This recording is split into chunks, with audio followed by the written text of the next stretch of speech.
నేనేమన్నా అంటే మీ ఫ్రెండ్ బలహీనత మీకు బాగా తెలుసు అయితే? అందరి బలం అందరి బలహీనతలు తెలిసిన గుర్తుపడు.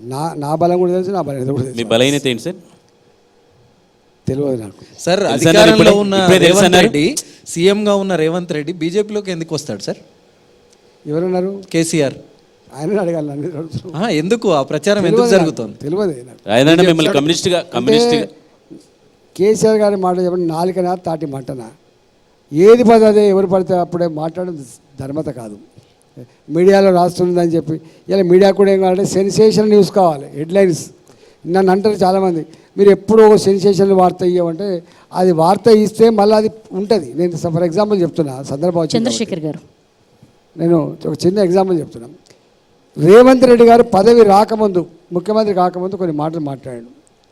ఇవాళ దానికి పూర్తిగా విరుద్ధంగా పనిచేస్తున్నారు. సోషల్ మీడియా తాను రేవంత్ రెడ్డి గారు మీరు ఏం మాట్లాడినారు, ఆనాడు మీ చరిత్ర ఏంది, ఇవాళ మీ చరిత్ర. ఫర్ ఎగ్జాంపుల్ ఇంతకుముందు ఎక్కడో చెప్పినాం, పొన్నాల లక్ష్మయ్య గారు పార్టీ మారినప్పుడు ఏం మాట్లాడో ఒకసారి చూడండి.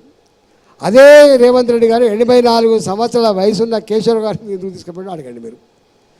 ఇదే మన కడియం శ్రీఆర్ గారి గురించి ఆనాడు రేవంత్ రెడ్డి గారు ఏం మాట్లాడో చూడండి, ఇవాళ ఎట్లా తీసుకుపోయాడో మీరు చూడండి. ఇలా తలసాని శ్రీనివాస్ యాదవ్ గారు కానీ, మన సబితా ఇంద్రారెడ్డి గారు కానీ మంత్రులు అయినప్పుడు ఏం మాట్లాడో చూడండి. ఇవాళ అదే రేవంత్ రెడ్డి గారు రాజీనామా చేయకుండానే నీకు తీసుకుపోయి పార్లమెంట్ సీట్ ఇచ్చింది దానం నాగేంద్ర గారికి. ఇవాళ యాంటీ డిఫెక్షన్ లా తెచ్చింది రాజీవ్ గాంధీ గారు. ఇవాళ ఏమంటుంది కాంగ్రెస్ పార్టీ తన మేనిఫెస్టోలో, డిస్మిస్ చేసి పడతామంటుంది. పార్టీ మారడం అనేది మేము అలౌ చేయమంటుంది. దేశవ్యాప్తంగా బీజేపీ చేస్తుంది ఏంటి సార్? నా మాటనే మేనిఫెస్టోలోనే ఒక గది పెట్టిండు, దానం లాగా తీసుకొచ్చాము పోటీ చేస్తుండే. దానికి మాటన దేశవ్యాప్తంగా బీజేపీ చేస్తున్నది ఏంటి? రాష్ట్రాల్లో ప్రభుత్వాన్ని కూల్చేసింది, ఎంపీలను లాక్కుంది. అసలు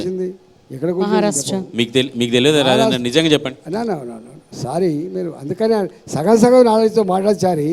మహారాష్ట్రలో బీజేపీ ప్రభుత్వం ఎక్కడ ప్రభుత్వాలని కూల్చలేదని చెప్పండి. నా మాట మహారాష్ట్రలో కూల్ చేసినట్టు చెప్పబడుతుంది, కానీ మహారాష్ట్రలో భారతీయ జనతా పార్టీ,